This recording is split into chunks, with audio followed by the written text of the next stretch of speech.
was found crying in the street, completely filthy and severely underweight. The couple who found her brought her straight to our shelter. It was obvious she had recently given birth, and the signs of breeding were unmistakable. Her teats were inflamed and raw, her belly sagged from multiple litters, and the thick fur that should have covered her flanks was patchy and rubbed bare. Her ribs stuck out from beneath her loose hide, and the pads of her feet were cracked and sore. She didn't growl, didn't rear up or run. She just stood there, this massive broken bear, her front legs shaking, eyes dulled, head lowered, as if even looking up required strength she no longer had. We named her Luma. She was a black bear by species, but something in her demeanor reminded me more of an elderly dog who had long since stopped believing in kindness. I'd been with the Claremont Wildlife Refuge in Western Oregon for over a decade. I'd treated wounded cougars, rehomed coyotes, and bottle-fed raccoons. But I'd never seen a bear so devoid of fight, so utterly collapsed from the inside out. When she made a sound, it was not the deep huff I expected. It was a heartbreaking, trembling moan, like grief itself had found a voice. She lay there on the cold floor, her face buried against the wall. I sat across from her and didn't say anything. After a few minutes, I placed my gloved hand near the bars, palm open and flat on the ground. I didn't expect anything, but after a while, she stirred. She turned her head slowly, blinked once, then inched closer on her belly, dragging her heavy body like she was wading through invisible mud. When she reached the edge of the barrier, she didn't raise her paw or bare her teeth. She pressed the side of her face to the bars and held it there. That was the moment I knew. She had known humans, not gentle ones, not the kind who respect the wild. She'd known handlers. People who likely fed her just enough, cleaned her just enough, and bred her relentlessly. A bear like Luma doesn't end up on the streets unless she's been discarded, used up, no longer profitable. 2 weeks later, after a comprehensive checkup and with the director's cautious approval, I brought her to my property just outside of Fernridge. I've got a quiet few acres tucked into the Pinewood Hills, where we sometimes house high-risk wildlife for short-term rehab. There's a reinforced shelter built into the slope with heated flooring and a passage tunnel to a secure yard. It's not meant to be permanent, but Luma needed a place that felt like solitude, not confinement. The moment we let her into the unit, she circled once, sniffed the air, then curled up near the glass doors that overlook the woods. She didn't explore. She didn't paw at the walls. She just lay down, her back to the room, and slept for 12 hours straight. In the beginning, she didn't interact. She ignored the soft hay bedding, the toys, the treats, the enrichment puzzles. She only ate when we weren't in the room. She designated a single corner as her bathroom and refused to go anywhere else. But she wasn't aggressive. She never growled, never postured. It was like she expected to be ignored, to be kept alive and nothing more. I made a point to drink my morning coffee near the glass, always seated low, always still. One morning, she looked up just once. Then she gave that soft, throaty moan. I whispered, "It's okay, Luma." And to my surprise, she walked toward me, slowly, deliberately, and pressed her head to the glass. I slid the door open just a crack and rested my hand on the threshold. She didn't sniff. She didn't test me. She just leaned her massive head forward and gently pressed her cheek against the back of my glove. Then she turned and walked away again. That became her way of asking. When she made that sound, it meant she needed presence. She didn't want food. She didn't want stimulation.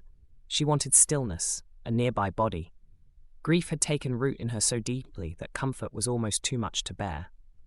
But if we offered it without demand, she would take it, slowly, with all the caution of something that had learned to expect pain.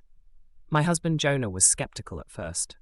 He's a wildlife ecologist. He believes in boundaries and wilderness and letting nature be wild. But Luma wasn't wild anymore, not in the way he meant. She had been shaped by cruelty, then discarded. She didn't want back into the wild. She just wanted not to be alone.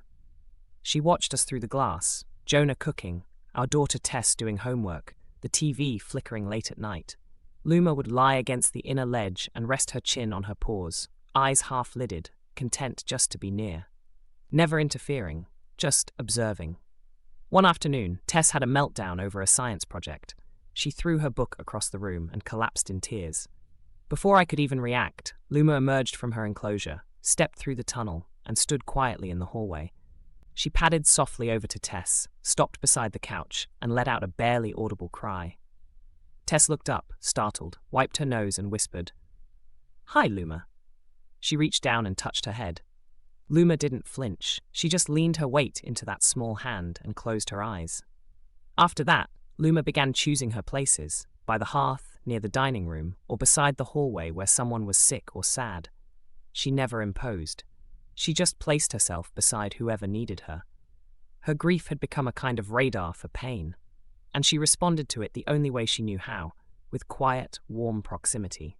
We were supposed to send her to a long-term sanctuary.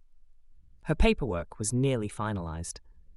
But every time we signed a form, she'd do something, press her nose to the glass as we drove away, curl around our boots when we came back, that made us hesitate.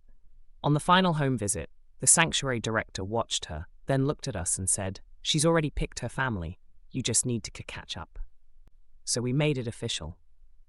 Luma became a permanent resident under Oregon's regulated non-releasable wildlife clause. She had her own protected space, full medical coverage, and full access to our home via the tunnel and viewing corridor. She was never crated, never leashed. She came and went on her own terms. Luma is not a typical bear. She doesn't run. She doesn't climb trees. She doesn't roll in puddles. She walks slowly and with purpose. If you try to lead her somewhere she hasn't chosen, she will sit and blink at you like you're speaking nonsense. But if you wait, if you show her the trail and then give her space, she might follow, on her time. She doesn't chase squirrels or knock over trash cans. She doesn't perform for food, but she does respond to kindness. She does lean in when you sit beside her. She does rumble a low, thunderous purr, not quite a growl, more like a deep exhale, when you brush the loose fur from her sides. She sometimes fakes distress for attention. Just a little whimper, like a child testing boundaries. But if you walk over and rest a blanket near her, or speak gently, she'll sigh and sink into the floor, as though your presence solved some great ache. She rides with us in the back of the SUV, head resting on a foam mat, her nose twitching toward open windows. She doesn't mind crowds. She doesn't mind strangers. But she always keeps one eye on us, like she's measuring the space between safety and risk. When people see her, they ask, "Is that a bear?" We say yes, a rescued one. And no, she's not going back to the wild. She's found her place. Living with a bear isn't like living with a pet. It's more like living with a force of nature that's chosen, inexplicably, to trust you. And that trust is sacred. She doesn't come when called, but she watches. And when she chooses to walk toward you, to lean against your leg, to rest her great head on your lap, it's a kind of miracle, one you don't take lightly.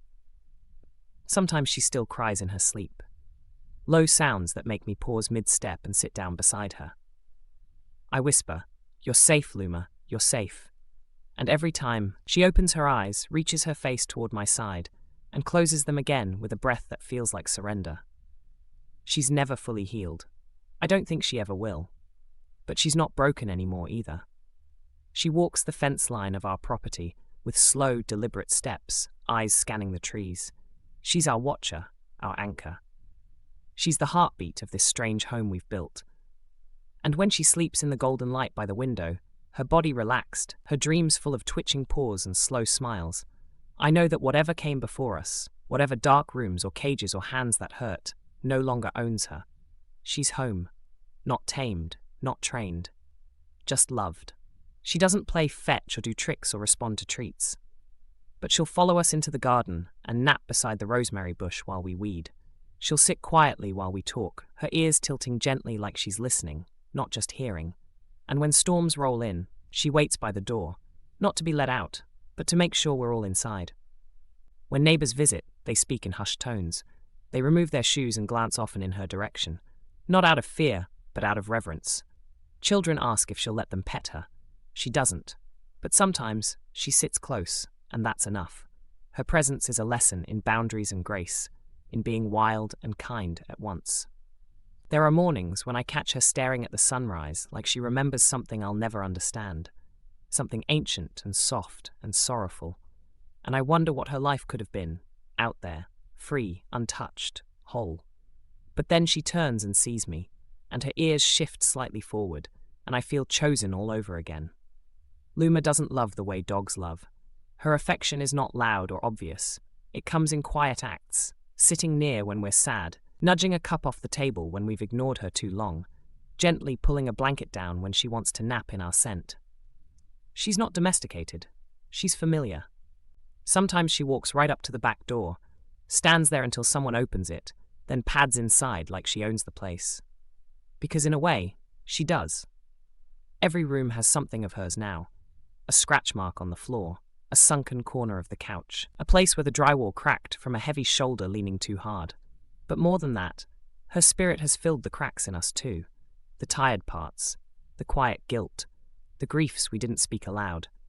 She came in with all her history and asked nothing but safety, and in giving her that, we found a way to forgive things we didn't know we were carrying. She rarely makes noise. A huff here, a chuff there.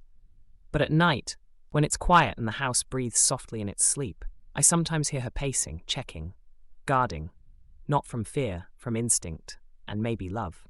There's a tree at the edge of the yard she likes to lean against. We don't know why, but she does it every evening, just before dusk. She'll sit there, massive and still, looking out into the forest. And for a few minutes, the world feels held together by that single image, a bear, rescued, resting, watching the trees. We've stopped asking when, or if she'll change. She is who she is. No more performing for people, no more shrinking to fit their expectations. She's Luma. She's huge and scarred and graceful and strange. And we love her exactly as she is. We used to say we saved her, but I don't think that's true anymore. I think she saved something in us. The capacity to protect, the ability to slow down, the willingness to witness, not fix. And every time someone new asks, "Is that really a bear?" we smile. Yes, a rescued one. And for Luma, that was enough. For us, it changed everything.